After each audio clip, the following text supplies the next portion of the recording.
우리 이제 하나님 말씀 보겠습니다. 우리 야고보서 1장입니다.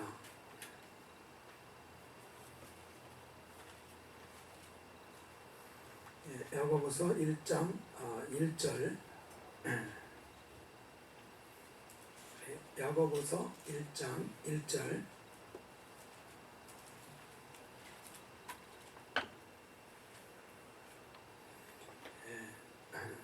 같이 찾으셨으면 같이 합독하겠습니다.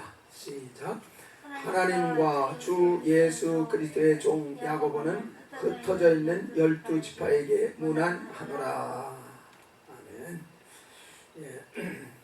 여기에서 이 야고보가 자기를 소개할 때 자기는 하나님과 주 예수 그리스도의 종이다 이렇게 소개를 했습니다.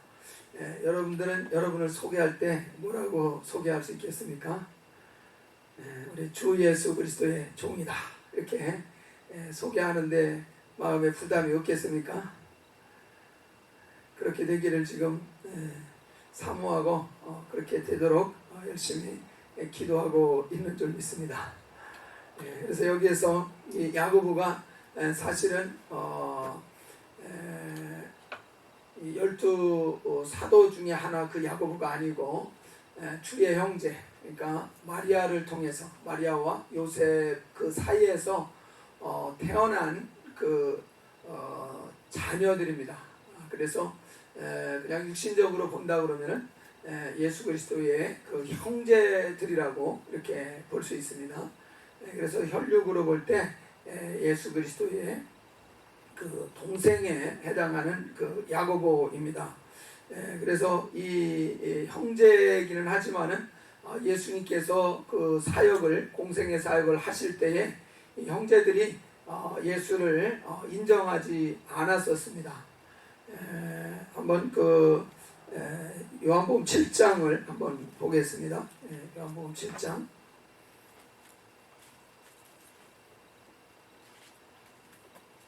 요한복음 7장 5절 말씀을 한번 보시면은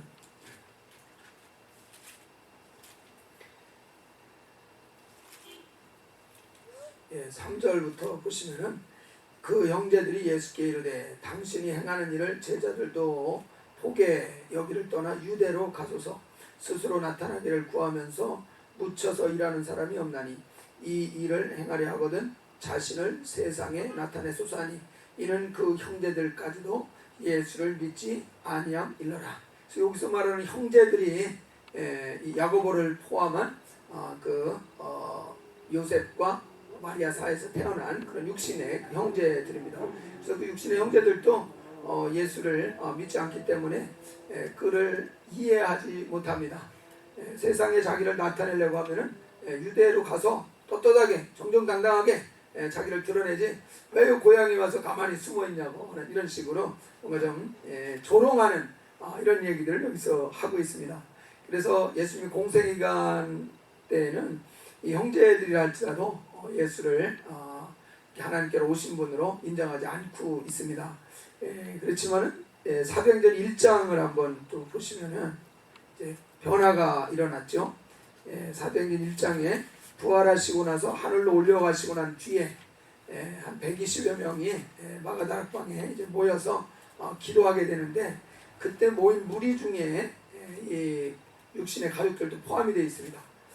12절부터 사도행전 1장 12절부터 보시면 제자들이 감람원이라 하는 산으로부터 예루살렘으로 돌아오니 그러니까 부활하셔서 하늘로 올려가시는 그것을 이제 묵도한 다음에 다시 감람산에서 이제 예루살렘으로 돌아왔습니다. 이 산은 예루살렘에서 가까워 안식일에 가기 알맞은 길이라. 13절 14절 한번 읽겠습니다. 들어가 그들이 유하는 다락방으로 올라가니 베드로, 요한, 야고보, 안드레와 빌립, 도마와 바돌로메, 마테와 및 알페오의 아들 야고보, 셀루딘 시몬, 야고보의 아들 유다가 다 거기 있어 여자들과 예수의 어머니 마리아와 예수의 아우들과 더불어 마음을 같이하여 오로지 기도에 힘쓰더라.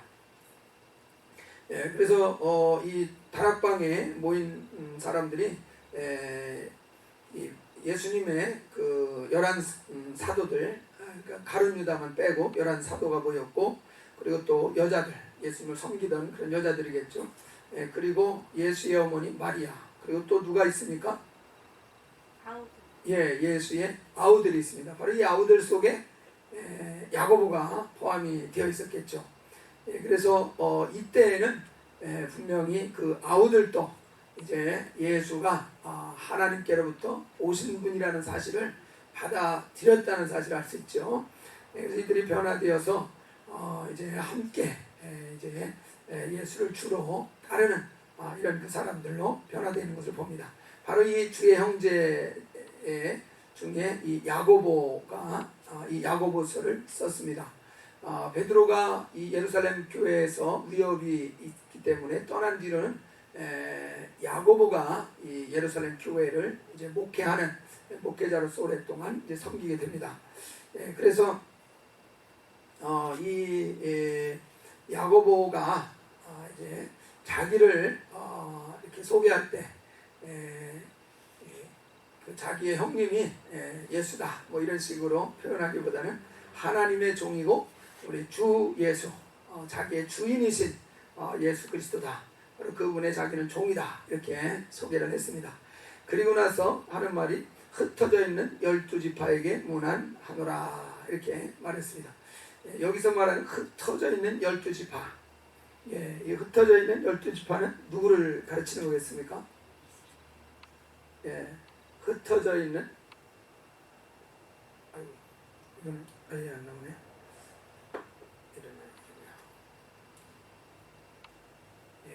이게 흩어져 있는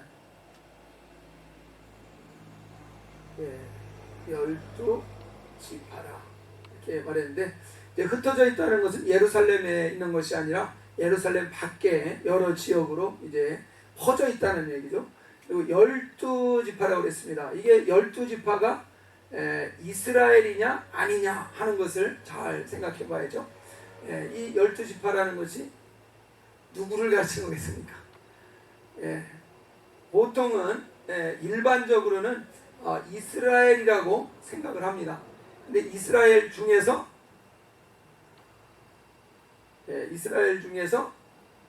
예수를 믿는 사람, 그러니까 예수 믿는 사람 중에서 유대인들, 이스라엘 사람이다 이렇게 생각하는 것이 일반적으로 생각하는 그런 그 의미입니다. 자, 그런데 우리가 이 2절을 한번 보세요. 야고보서 1장 2절에 보면 내 형제들아 너희가 여러 가지 시험을 당하거든 온전히 기쁘게 여기라. 그래서 여기 2절에서 이 내 형제들 이렇게 말하죠. 내 형제들아. 여기서 말하는 형제들이라는 것은 누구를 말하는 것이겠습니까? 이스라엘 사람들을 얘기하는 것인가 아니면 그리스도인들을 가르치는 것이겠습니까? 분명히 그리스도인들을 자기 형제라고 말을 했을 것입니다. 예루살렘 교회의 감독인데 이 예루살렘 교회의 감독인 야고보가 정말 무의미하게 형제들아 이러지 않았을 것이라고요. 누가 형제들이냐?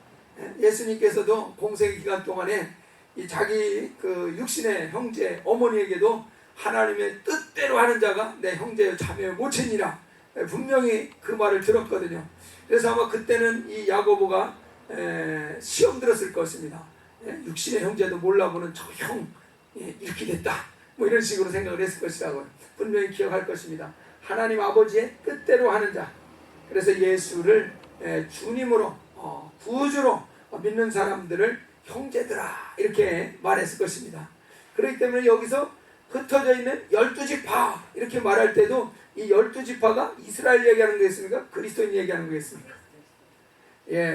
이스라엘이라기보다는 그리스도인을 염두에 두고서 말한 표현이라고 보는 것이 요 2절 표현을 보면은 이게 더 자연스럽습니다. 그래서 우리가 이 12지파 그러니까 그냥 이스라엘 이렇게 생각하기가 쉬운데 2절 말씀으로 보면은 이 12지파가 단순히 이스라엘을 얘기하는 게 아니고 자기 형제들 바로 그리스도인들을 이야기하는 것입니다. 그러니까 이 그리스도인들을 이렇게 12지파로, 그리스도인들을 이 12지파로 이렇게 표현을 했다는 것은 그리스도인들이 진짜 이스라엘이라는 이런 의미도 이제 들어가 있습니다. 그렇죠? 그래서 우리가 좀 이 이스라엘이라는 이 개념을 오늘 좀 정리를 좀 다시 한번 잘 해봤으면 좋겠습니다. 그래서 이스라엘이라는 개념이 어떻게 이렇게 쭉 변화가 되고 있는지 이런 것들을 정리를 하면은 우리 자신이 참 이스라엘 사람으로서 어떠한 모습으로 이렇게 변화가 되어야 되는지 이런 것들을 잘 또 이해할 수 있을 것입니다. 그래서 우리가 맨 먼저 이스라엘이라고 하면은 누가 이스라엘입니까? 맨 먼저 첫 번째 이스라엘이라는 이름을 맨 먼저 얻은 대상이 누굽니까? 야곱이죠. 야곱. 야곱입니다. 야곱. 창세기 32장 한번 보겠습니다. 창세기 32장 이제 밧단-아람 외삼촌 라반 집에서 20년 동안 살고서 돌아오는 길이죠. 아버지 집으로 돌아오는데 그때 이제 형 에서가 자기를 죽이러 400명의 군사를 데리고 온다는 소식을 듣고서 야복강강에서 밤이 맞도록 이제 기도를 합니다. 그때 이제 천사를 만나서 그 천사가 씨름을 하는 그 과정이 있죠. 우리 24절부터 한번 보시면은 야곱이 홀로 남았더니 어떤 사람이 날이 새도록 야곱과 씨름하다가 자기가 야곱을 이기지 못함을 보고 그가 야곱의 허벅지 관절을 치매 야곱의 허벅지 관절이 그 사람과 씨름할 때 어긋났더라. 그가 이르되 날이 세려하니 나로 가게 하라. 야곱이 이르되 당신이 내게 축복하지 아니하면 가게 하지 아니하겠나이다. 그 사람이 그에게 이르되 내 이름이 무엇이냐. 그가 이르되 야곱이니이다. 우리 28절 같이 한번 읽겠습니다. 그가 이르되 내 이름을 다시는 야곱이라 부를 것이 아니요 이스라엘이라 부를 것이니 이는 내가 하나님과 및 사람들과 겨루어 이겼음이니라. 그래서 여기서 처음으로 이스라엘이라는 그 이름이 등장을 합니다. 그래서 이스라엘이라는 뜻은 여기에 나온 것처럼 하나님과 겨루어서 이겼다, 그런 그 뜻입니다.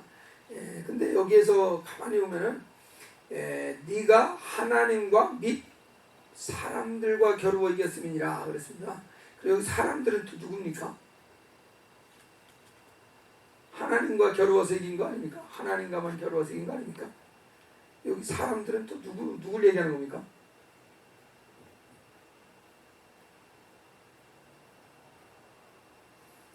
이경선 집사님, 사람들은 누굽니까? 하나님과 겨루어 이겼다. 우리 그렇게 생각을 하는데 하나님과 및 사람들과 겨루어서 이겼다 이렇게 말하거든요. 사람들은 누굽니까? 자기요. 사람도 하나가 아니고 복수입니다. 사람들과. 우리가 지금 여기서 이 상황에서 생각할 수 있는 것은 사실 에서와 그 군사들을 생각할 수가 있겠죠. 그래서 이 에서와 그 400명의 그 군사들로부터 그 위협으로부터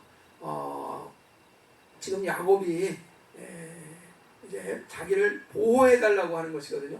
그러니까 이 지금 밤의 기도는 누구와의 싸움이기도 하냐면은 에서와의 싸움이기도 합니다. 바로 이 에서의 그 위협으로부터 자기를 지킴을 받느냐, 지킴을 받지 못하느냐, 이것은 하나님이 자기에게 축복을 해주시냐, 축복해 주시지 아니하냐.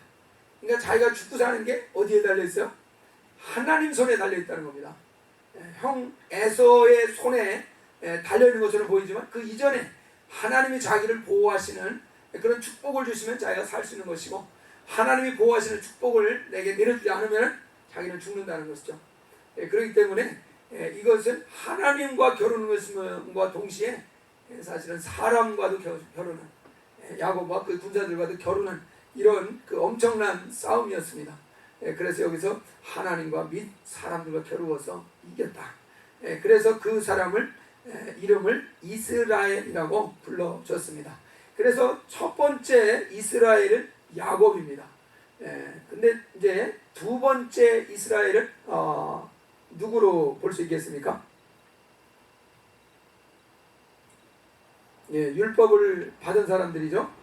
그래서 이거는 보통 우리가 육적 이스라엘이라고 이렇게 이제 말할 수 있을 겁니다. 여기 이제 율법을 잘 지키는 이런 삶을 살고 있는 사람들이 이제 이스라엘이죠.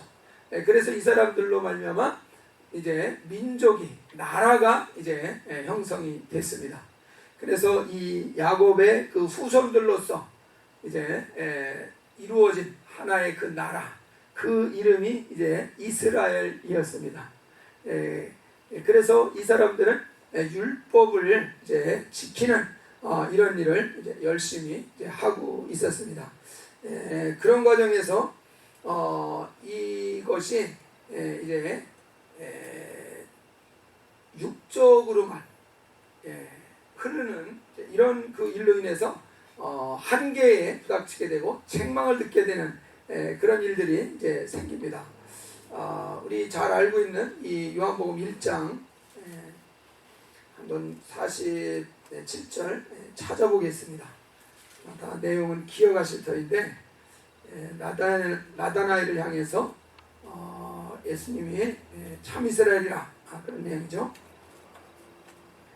47절 한번 같이 읽겠습니다. 예수께서 나다나엘이 자기에게 오는 것을 보시고 그를 가리켜 이르시되 보라 이는 참으로 이스라엘 사람이라 그 속에 간사한 것이 없도다. 그래서 여기서 보면은 참 이스라엘이다 이렇게 표현했습니다. 그러니까 참 이스라엘이라고 표현한 것을 보면은 가짜 이스라엘도 있다는 것을 전제로 하고 있는 것이죠. 나다나엘 같은 사람은 참 이스라엘 사람이다. 그러니까 속에 간사한 것, 간교한 것이 없는 그런 대상이 진짜 이스라엘이라. 근데 여전히 간사가 있는 상태의 그 이스라엘, 이게 바로 여기서 말하는 육적 이스라엘이죠. 바로 그러한 그 이스라엘이 이제 나누어지고 있습니다. 그러니까 참 이스라엘과 가짜 이스라엘이 나누어지고 있는데 이 참 이스라엘이 아닌 그런 그 사람들은 이제 육적 이스라엘 해당할 것입니다. 우리 이러한 그 육적 이스라엘 사람들에 대해서 강력하게 이제 침례 요한이 책망을 하죠. 누가복음 3장을 한번 보겠습니다.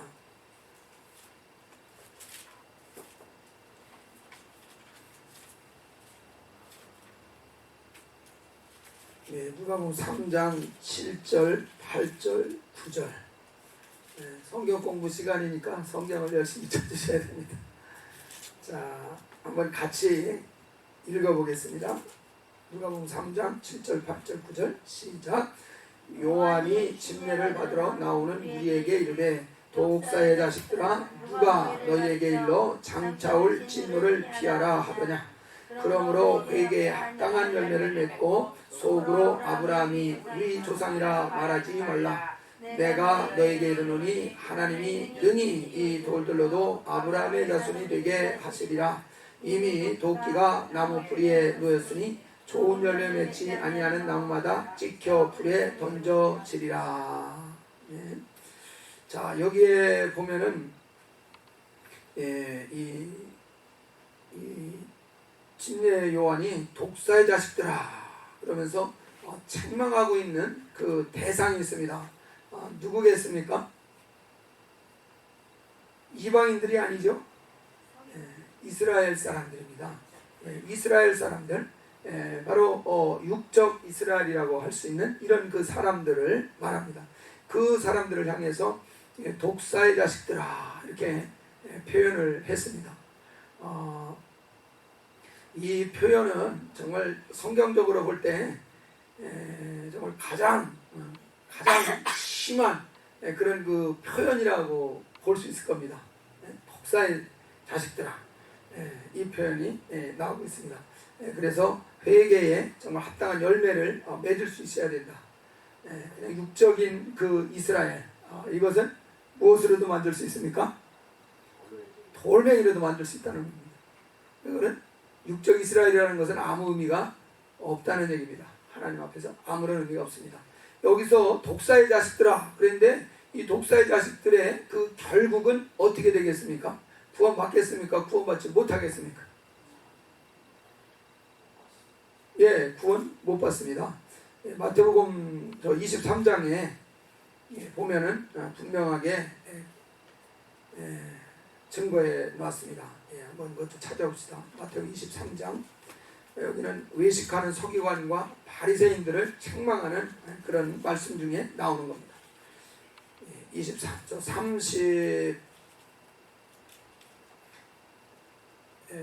33절입니다. 읽겠습니다. 시작. 뱀들아, 독사의 새끼들아, 너희가 어떻게 지옥의 판결을 피하겠느냐? 지옥 판결을 피할 수 있다는 얘기가 없다는 얘기야. 그러니까 독사의 새끼들은 절대로 지옥 판결을 피할 수 없다는 것입니다. 근데 정말 이 말씀 속에서 지난 주일날도 이 하와를 유혹한 게 뱀이었지 않습니까? 그렇죠? 뱀이었습니다. 그 뱀이 하는 그 모습을 딱 보면서 여러분들은 뭐가 느껴졌습니까? 그 뱀 하는 짓이 꼭 누구하고 똑같아요? 그 생각이 안 드셨습니까? 그 뱀이 하는 그 행동이, 그 하는 짓이 꼭 누구하고 같아요? 그 마음이 이렇게 들어가지고 설교하고 나서 가슴이 막 덜컹하고, 이게 뱀하는 그 짓이 꼭 내가 한 짓이 아닌가, 꼭 내가 그 짓을 하고 있었던 건 아닌가. 정말 이렇게 막 나를 굉장히 이렇게 돌아보게 됐습니다. 그래서 여기에서 서기관과 바리새인들을 보고서 뭐라고 그랬습니까? 뱀들아, 이렇게 말했습니다. 그러니까 하와를 유혹해서 넘어뜨렸던 그 일을 했던 그 뱀을 여기에서 말하는 겁니다. 그러니까 예수님께서 뱀들아 하는 그 말은 이 서기관과 바리새인들이 그 하와를 유혹했던 그 뱀, 너희들이 그 뱀이다, 그 얘기를 하고 있는 겁니다. 서기관과 바리새인들의 특징이 뭐였습니까? 그들이 무슨 죄가 그렇게 많습니까?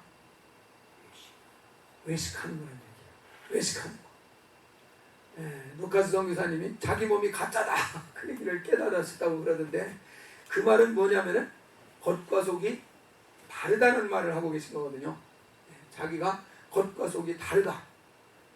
바로 그것을 뼈저리게 정말 깨달으면서 나도 가짜구나, 이게 내가 가짜구나, 이런 말씀을 참 하시는 이야기죠. 그래서 우리가 가면 쓴 행동하는 사람, 겉과 속이 다른 사람, 그래서 뱀은 혀가 두 가닥이라고 그러잖아요. 두 갈래로 이렇게 갈려져 있다고 그러잖아요. 그래서 정말 앞에서 면전에서는 굉장히 듣기 좋은 말들을 하고, 그 사람 면전에서 벗어나서 그 사람 없는 데서는 어떻게 말합니까? 면전에서 했던 말만 합니까? 아니면은 좀 나쁜 부정적인 얘기들도 나눕니까? 비방하고 판단하고 그런 얘기들 나눕니다. 바로 그래서 그게 혀가 두 개인 것과 똑같이 면전에서 하지 못할 말을 면전이 아닌 다른 데서 다른 사람들과 얘기할 때는 다른 사람 판단하고 비판하고 정말 부정적인 이런 얘기를 한다면은 혀가 두 개인 사람이라는 겁니다. 그 사람이 누구예요? 뱀이라는 얘기입니다. 그러니까 아직도 그 뱀의 속성이 내 안에 드러나 있다는 것입니다. 이런 뱀의 속성이 있는 그런 모임이 평안하겠습니까? 아니면 계속 갈등과 어떤 그 다툼이 일어나겠습니까? 보나마나 뻔한 것입니다. 보나마나 뻔한 것이요. 그래서 우리 가운데 뭔가 갈등이 있고 다툼이 있다고 한다 그러면은 이것은 굉장히 영적으로 보면 심각한 문제인 것입니다. 뱀들이 있다는 이야기입니다. 뱀들이. 그 뱀을 잡아내야 되겠죠. 잡아내야 되겠죠. 근데 우리가 열심히 싸우면서도 한편으로는 또 이런 두 가지 혀를 가지고 말을 하는 경우도 있지 않습니까?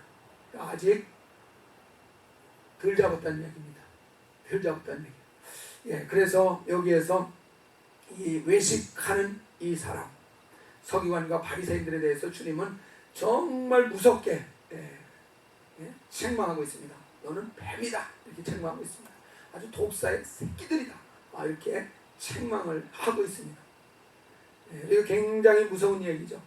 이런 사람 그 결말이 어떻다고 그랬습니까? 지옥 판결을 피할 수 없다고 그랬습니다. 나 은혜 받았는데 예수 믿는데 그러면서 뱀들의 그 행동을 하고 있는데 그러면 그 사람이 지옥 판결을 면하겠습니까? 못 면하겠습니까? 어렵죠. 분명히 이 서기관과 바리새인들 율법을 잘 알던 사람들이고 일반 백성들보다 율법을 철저하게 지키는 그런 삶을 살았습니까? 안 살았습니까? 살았습니다. 일반 백성들은 따라하지도 못할 만큼 충실하게 율법을 지켰던 사람들이에요. 그러니까 율법을 훨씬 더 잘 지키던 사람들이에요. 그런데 그들에게 이 뱀의 그 속성이 있다는 것입니다. 뱀이 그 속에 들어있다는 것이요. 그렇기 때문에 그들은 지옥 판결을 피할 수가 없다고 그러신 것을 생각해 볼 때 은혜 받은 자라 할지라도 이 뱀의 모습을 가지고 있다면 어떻게 되겠습니까? 지옥 판결을 피할 수 있을까요? 없을까요? 피할 수 없다는 얘기죠. 이 말씀대로 믿는 자들에게 적용을 한다면 그렇습니다. 그래서 정말 이 표현 정말 뱀이야, 뱀들아, 이 독사의 새끼들아, 그런 이 표현이 정말 무서운 표현이구나. 내 안에 정말 이 뱀들이 들어있구나. 다 잡아내시기를 주의 이름으로 축원합니다. 잡아내야 됩니다. 분명히 믿고 침례를 받은 자들은 표적이 따른다고 그랬습니다. 뱀을 집어낸다고 그랬습니다. 분명히 우리가 예수 그리스도의 공로를 믿었고 그리고 나를 그리스도와 함께 십자가에 못 박는 그 침례를 우리가 통해서 나를 십자가에 못 박는 그 선언을 우리가 했습니다. 그렇다면 이제 성령을 힘입어서 이 뱀을 집어낼 수 있는 이 능력이, 권세가, 권리가 우리에게 주어져 있는 것을 믿으시기 바랍니다. 그 믿음을 가지고서 이제 뱀을 공격하고 이제 분리해서 잡아내려고 하면은 분명히 잡아서 처리할 수 있는 이런 그 역사가 우리에게 나타날 줄 믿습니다. 이길 수 있는 그런 그 권세, 능력이 있습니다. 다만 이게 뱀이구나, 이게 내가 뱀 짓을 하고 있었구나, 이것을 깨닫는 것이 중요하죠. 깨닫는 것이 중요하죠. 그러면은 분명히 잡아낼 수 있는 그런 역사를 성령과 함께 이루어갈 것입니다. 그래서 이것이 이제 육적 이스라엘이 이제 이스라엘로 불려졌습니다. 그리고 세 번째는 이제 영적 이스라엘이 이제 나오겠죠. 영적 이스라엘은 예수 그리스도의 이 공로를 이제 믿고 이제 받아들인 그런 그 사람들이죠. 예수의 십자가의 공로를 믿고 받아들인 그런 그 사람들입니다. 그래서 이 영적 이스라엘이라는 이런 말이 이 로마서 2장에 이제 등장을 합니다. 한번 찾아보겠습니다. 로마서 2장. 로마서 2장 28절, 29절 두 구절 같이 읽겠습니다. 무릇 표면적 유대인이 유대인이 아니요 표면적 육신의 할례가 할례가 아니니라. 오직 이면적 유대인이 유대인이며 할례는 마음에 할지니 명에 있고 율법 조문에 있지 아니한 것이라. 그 칭찬이 사람에서가 아니요 다만 하나님에게서니라. 자, 여기서 보면 표면적 유대인이라는 게 이제 육적인 이스라엘을 얘기하는 거죠. 표면적 육신의 할례, 그러니까 육적 이스라엘이 행하는 몸에 하는 할례를 말하는 거죠. 29절에서 이면적 유대인, 이것은 이 이면적이라는 건 마음의 차원을 얘기하는 거잖아요. 그래서 영적인 유대인, 이것을 말하는 겁니다. 그래서 영적인 유대인이 진짜 참 유대인이다. 그리고 할례라고 하는 것은 몸에 하는 것이 아니라 어디에 해야 된다고 그랬습니까? 마음에 해야 된다는 것입니다. 마음에. 그러니까 마음에 무엇을 잘라내야 되겠습니까? 뱀을 쫓아내야죠. 뱀을 잘라내야죠. 그래서 할례도 육적인 할례가 있는 반면에 마음에 하는 이런 마음의 할례가 존재한다. 그래서 마음의 할례를 받는 이런 일이 필요하다. 그렇게 말합니다. 그래서 이면적 유대인, 이것이 이제 영적 유대인, 영적 이스라엘을 말하는 것입니다. 그리고 우리 또 로마서 9장을 한번 보겠습니다.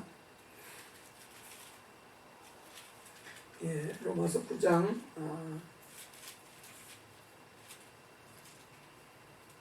6절과 7절, 8절, 6절, 7절, 8절 같이 읽겠습니다. 그러나 하나님의 말씀이 베어진 것 같지 않도다. 이스라엘에게서 난 그들이 다 이스라엘이 아니요 또한 아브라함의 씨가 다 그의 자녀가 아니라 오직 이삭으로부터 난 자라야 내 씨라 불리리라 하셨으니 곧 육신의 자녀가 하나님의 자녀가 아니요 오직 약속의 자녀가 씨로 여기심을 받느니라. 여기서도 보면은 이스라엘에게서 난 그들이 다 이스라엘이 아니다. 이스라엘에게서 난 그들, 이거는 육적 이스라엘을 말하는 거죠. 그래서 이스라엘을 통해서 육신적으로 태어난 그들이 다 이스라엘은 아니다. 그리고 또 아브라함의 씨가 다 그의 자녀가 아니고 이삭으로부터 난 자라야 씨라 일컬음을 받는다. 그러니까 아브라함이 자녀가 아들이 몇이었습니까? 토탈 8명이었죠. 근데 그 8명 중에서 이삭, 사라를 통해서 태어난 아들 이삭으로부터 난 자라야 분명히 씨라, 하나님의 씨라 이렇게 불려진다 말씀하셨습니다. 그래서 8절에서 육신의 자녀가 하나님의 자녀가 아니다. 그러니까 육적 이스라엘, 그러니까 이스라엘의 혈통적인 그 이스라엘의 육신의 그 혈통을 타고난 그 사람들이 하나님의 자녀가 아니다. 약속의 자녀, 바로 그리스도 예수를 믿는 그런 사람, 바로 영적인 이스라엘이라고 표현한 바로 이 사람들이 진짜 이스라엘이다. 이렇게 여기에서 설명하고 있습니다. 그래서 이스라엘이 이제 야곱이 이스라엘이었다가 육적인 이스라엘, 그 나라가 이제 이스라엘이었다가 이제는 영적 이스라엘, 그리스도 예수의 십자가 공로를 믿은 사람들, 이 사람들이 이제 이스라엘로 이렇게 지금 이스라엘이라는 사람들이 대상이 바뀌어지고 있는 것을 볼 수 있습니다. 그러면 여기서 또 한 번 좀 바뀌어진다 그러면은 이제 영적 이스라엘 중에서 이 이긴 자들이 이제 나옵니다. 이긴 자, 바로 이 사람들이 이제 또 이스라엘이라고 이렇게 이제 찾아볼 수 있습니다. 이제 물론 여기는 영적 이스라엘에 포함된 사람들 중에 이긴 자들을 우리가 이제 살펴보게 됩니다. 특별히 이제 그 로마서 2장에서 본 것처럼 이면적 유대인, 그 중에 마음에 할례를 한 사람, 바로 이 사람이 이제 이긴 자에 해당이 되겠죠. 우선은 이긴 자라고 그랬는데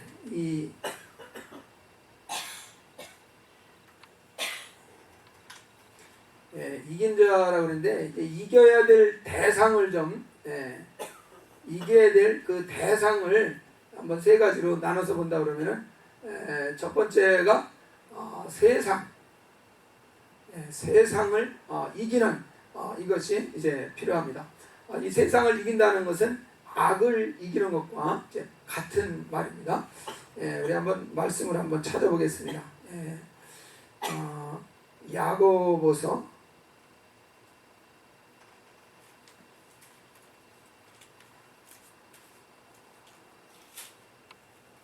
4장 4장 4절.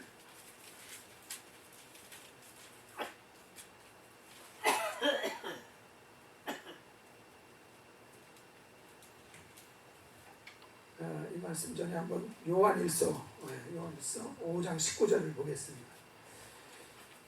요한일서 5장 19절 보면은 또 아는 것은 우리는 하나님께 속하고 온 세상은 누구 안에 처했습니까? 악한 자에게 처했다. 그래서 세상을 이겼다는 것은 악한 자를 이기는 것, 이제 악을 이기는 것과 같다는 얘기를 그래서 한 겁니다. 자, 그러면은 이제 아까 찾아봤던 야고보서 4장,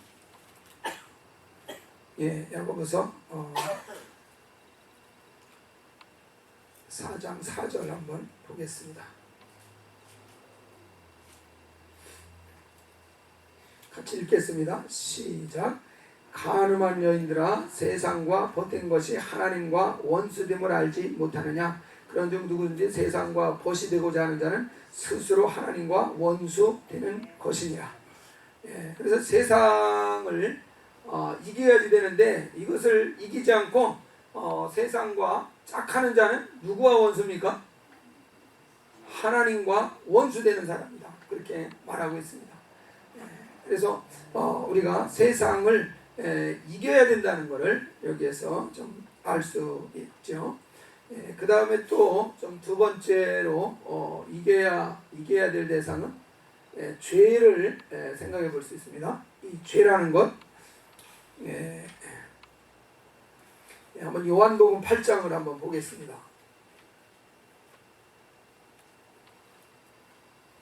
요한복음 8장 34절부터 36절까지. 요한복음 8장 34, 35, 36. 같이 한번 읽겠습니다.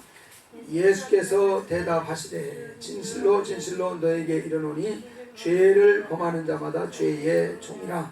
종은 영원히 집에 거하지 못하되 아들은 영원히 거하나니 그러므로 아들이 너희를 자유롭게 하면 너희가 참으로 자유로우리라.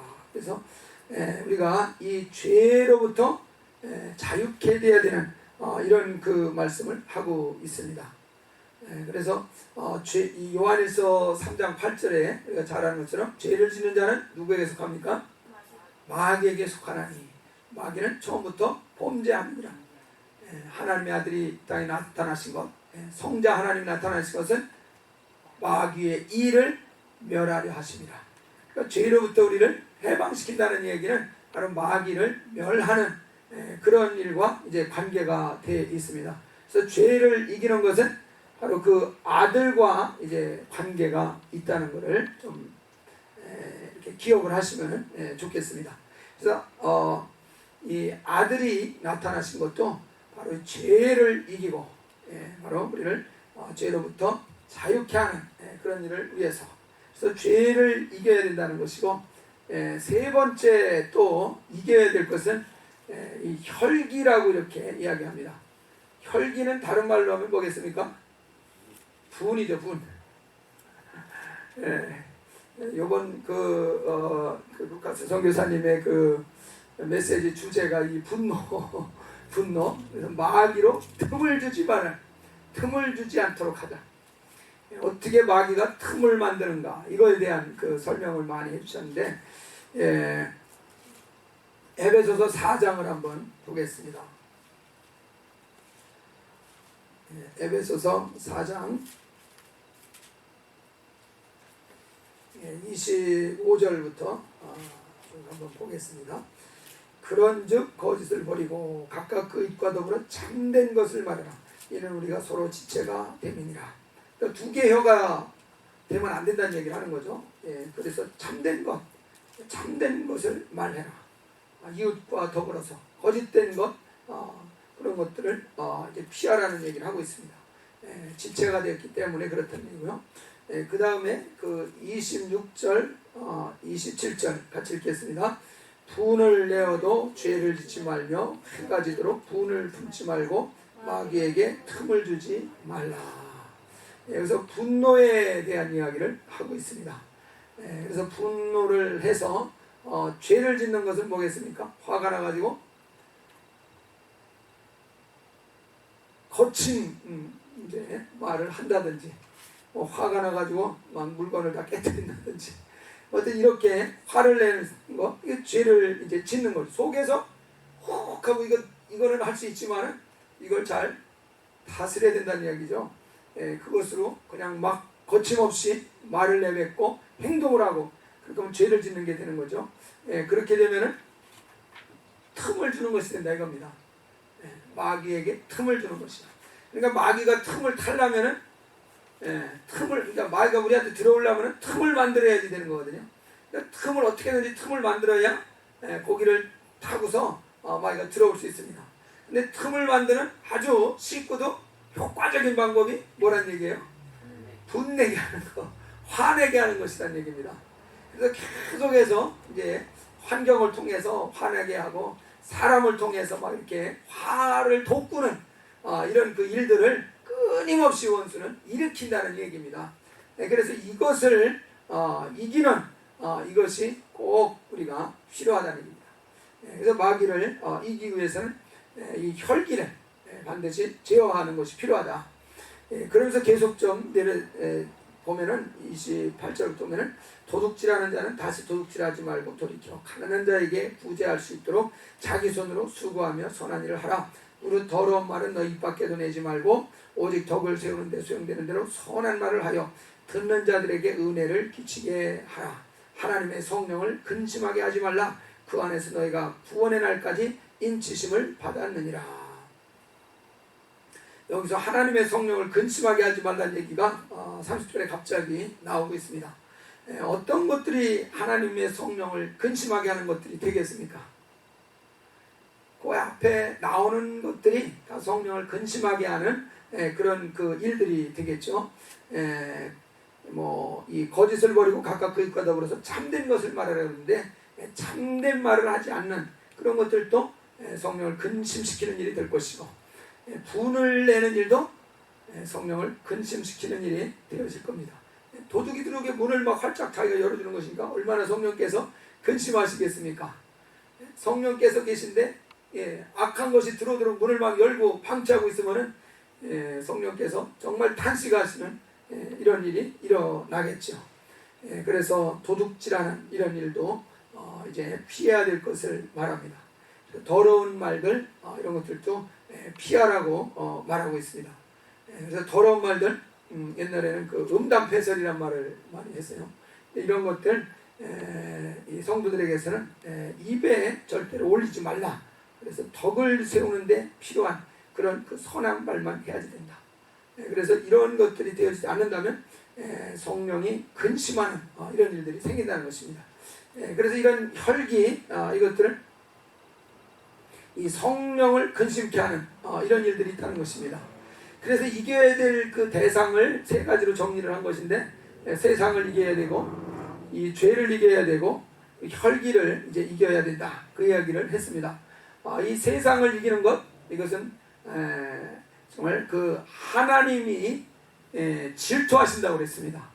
그래서 정말 하나님과 온전히 화목하기 위해서 세상을 이겨야 되는 것이고, 이 죄를 부터 자유케 하시기 위해서 예수 그리스도께서 죽으시고 부활하시고, 그래서 마귀를 진멸해서 죄를 이기게 해주십니다. 그래서 아들의 공로를 통해서 정말 아들의 십자가의 그 역사를 통해서 우리가 죄로부터 해방될 수 있도록 해주시는 것이고, 이 혈기, 이것은 성령을 아주 근심시키는 일. 근심시킨다는 말은 다른 말로 하면은 성령을 소멸시키는 일이라고 봐도 될 것입니다. 근심하다가 끝없이 근심하겠습니까? 계속해서 성령께서 그것을 지적해 주는데 안 되면은 결국 성령은 조용히 그 사람도 모르게 소멸되어 버리겠죠. 그래서 오히려 반대로 우리는 성령을 힘입어서 정말 이 혈기를 제압할 수 있기를 바랍니다. 성령을 근심시킬 것이 아니라 이것이 정말 일어날 때, 이 혈기가 일어날 때 성령이 근심하시겠구나 하는 것을 빨리 깨닫고 성령님, 성령으로 나를 다스려 주시고 주장하시고 지배해 주셔서 혈기가 나를 끌고 가지 못하도록 나를 지배하고 주장하고 주인처럼 나를 다스리지 못하도록 성령께서 역사해 달라고 성령을 강력하게 정말 의지함으로써 이 혈기를 또 이기는 이것이 이제 필요할 것입니다. 그래서 이렇게 이기는 이런 그 사람이 결국은 자기를 완전히 장사 지낸 사람, 침례를 받은 사람이라고 말할 수 있습니다. 우리 한번 갈라디아서 3장 침례 이야기죠. 갈라디아서 3장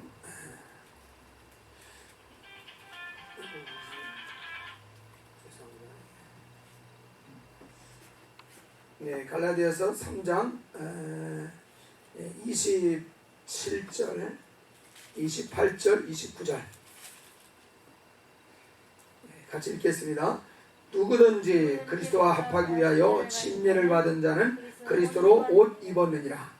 너희는 유대인이나 헬라인이나 종이나 자유인이나 남자나 여자나 다 그리스도 예수 안에서 하나이니라.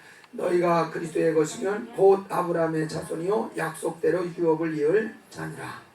그래서 그리스도와 합하기 위해서 침례를 받은 사람, 이 사람은 그리스도로 옷을 입은 자다 말했습니다. 그러니까 침례받은 사람은 완전히 자기를 장사 지낸 자죠. 바로 자기를 이긴 자입니다.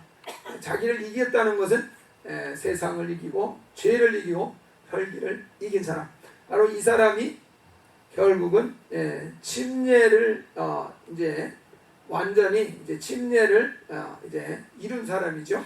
바로 이 사람이 그리스도로 옷 입은 자라 이렇게 말하고 있습니다.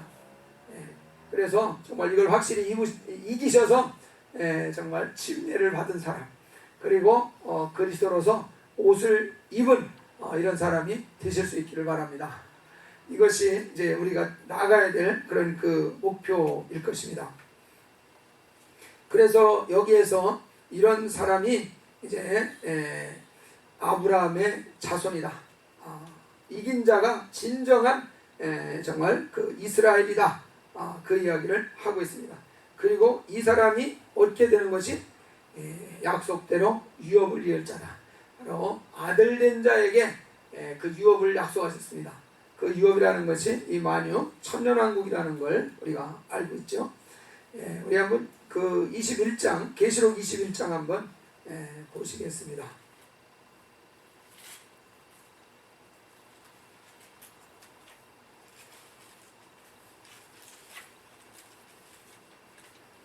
예, 21장 6절, 7절, 8절입니다. 유업에 관한 이야기죠. 같이 한번 읽어보겠습니다. 또 내게 말씀하시되 이루었도다. 나는 알파와 오메가요 처음과 마지막이라. 내가 생명수 샘물을 목마른 자에게 값없이 주리니 이기는 자는 이것들을 상속으로 받으리라. 나는 그의 하나님이 되고 그는 내 아들이 되리라. 그러나 두려워하는 자들과 믿지 않는 자들과 흉악한 자들과 살인자들과 음행하는 자들과 음술가들과 우상 숭배자들과 거짓말하는 모든 자들은 불과 유황으로 타는 못에 던져지리니 이것이 둘째 사망이라. 지옥불을 면하지 못할 사람들이다. 이기지 못한 사람들이 이제 8절에 해당하는 사람들이죠. 그래서 이기지 못한 자들은 결국은 지옥불에 던져지는 이런 모습이 될 것이라는 것이고, 이기는 자는 7절에서 말하는 것처럼 이것들을 상속으로 받으리라. 생명수 샘물 유업으로 받고 만유를 유업으로 받는 사람이 된다. 그리고 그의 하나님이 된다. 하나님이 그의 하나님이 되어주시고, 그리고 그가 하나님의 참 아들, 상속받을 아들이 되어진다. 이렇게 말씀을 하고 있습니다. 그래서 우리가 참 이스라엘 네 번째 이긴 자가 결국은 여기에서 하나님의 아들이라 이렇게 일컬음을 받고 상속을 받는 이런 그 사람이 된다는 것을 말하고 있습니다. 그래서 우리가 그 이스라엘이라는 그 대상이 처음에는 야곱 한 사람이 이스라엘이었습니다.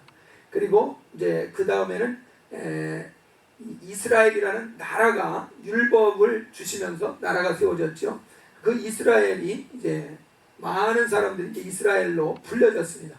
육적 이스라엘에 해당하는 사람들이었습니다. 그런데 예수님이 오실 당시에는 이제 육적 이스라엘은 가짜라고 이렇게 예수님께서 말씀을 하셨습니다.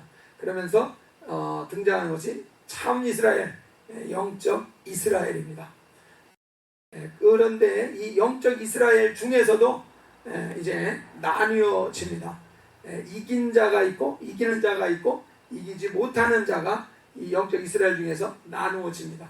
그 중에 진짜 이스라엘 된 사람은 바로 이긴 자라는 것을 말씀하고 있습니다. 그래서 이스라엘이라는 개념이 분명히 달라져 있다는 사실을 알 수 있죠. 분명히 달라져 있습니다. 그래서 우리가 이것을 좀 생각을 하면은 계시록 7장의 이 부분도 분명하게 우리가 이해할 수 있습니다. 계시록 7장에 그 인 맞는 그런 얘기가 나오지 않습니까?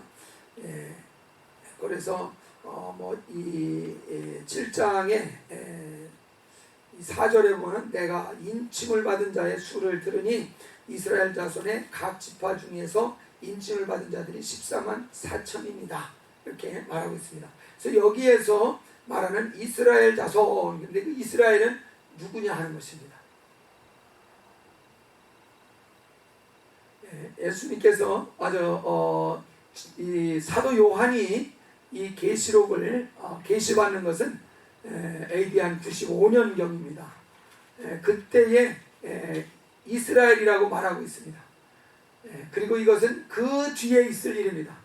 요한 사도가 계시를 받고 있는 것은 장차 될 일이라고 그랬습니다. 그러니까 여기에서 입맞는 일은 언제 되어질 일이겠습니까? 요한 사도 시대에 되는 일도 아니에요. 요한 사도보다도 훨씬 더 뒤에 일어날 그 일입니다. 인치는 일입니다. 그러면은 어떤 이스라엘에게 인을 치는 일이겠습니까? 계시록에서 말하는 이스라엘이라는 것은 누굴 얘기하는 거겠어요? 육적 이스라엘도 아니고 영적 이스라엘 중에서도 이긴 자가 이스라엘이죠. 여기가 이스라엘이라는 것이죠. 그래서 우리가 이스라엘이라는 개념이 분명히 변화되고 있다는 사실입니다. 처음에는 야곱, 이건 뭐 한 1500년 그 훨씬 전이겠죠. BC. 이제 육적 이스라엘은 이제 출애굽을 한 이후 BC 1450년경에 출애굽을 하지 않습니까? 바로 그때에 이제 육적 이스라엘이 탄생을 했었습니다.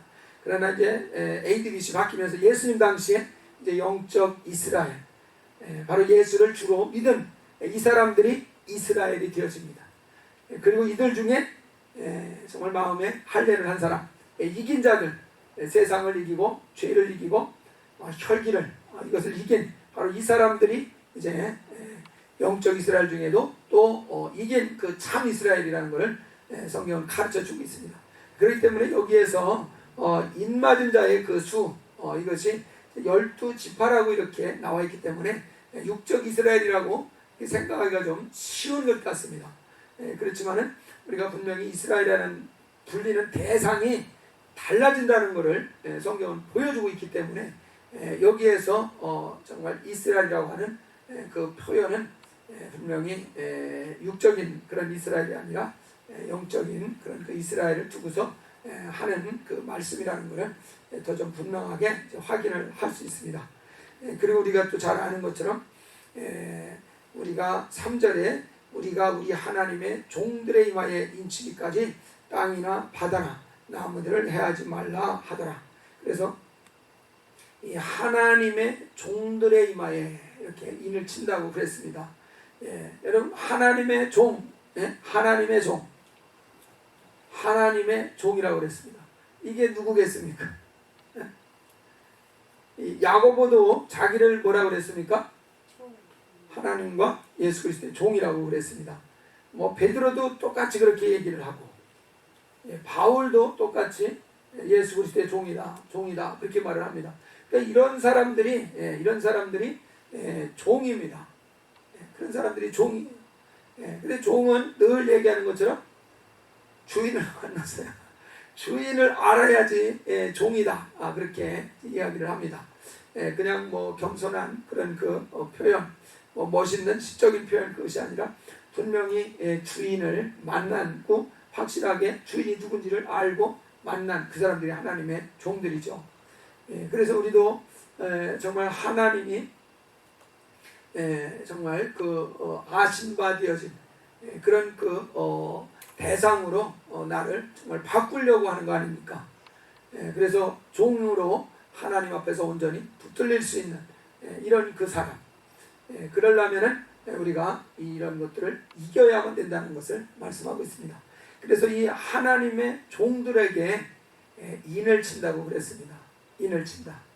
그렇기 때문에 그 인을 치는 대상이 하나님의 종들이라는 표현을 통해서도 우리는 이런 그 육적 이스라엘 자기가 하나님의 종들이라고 할 수 있겠습니까?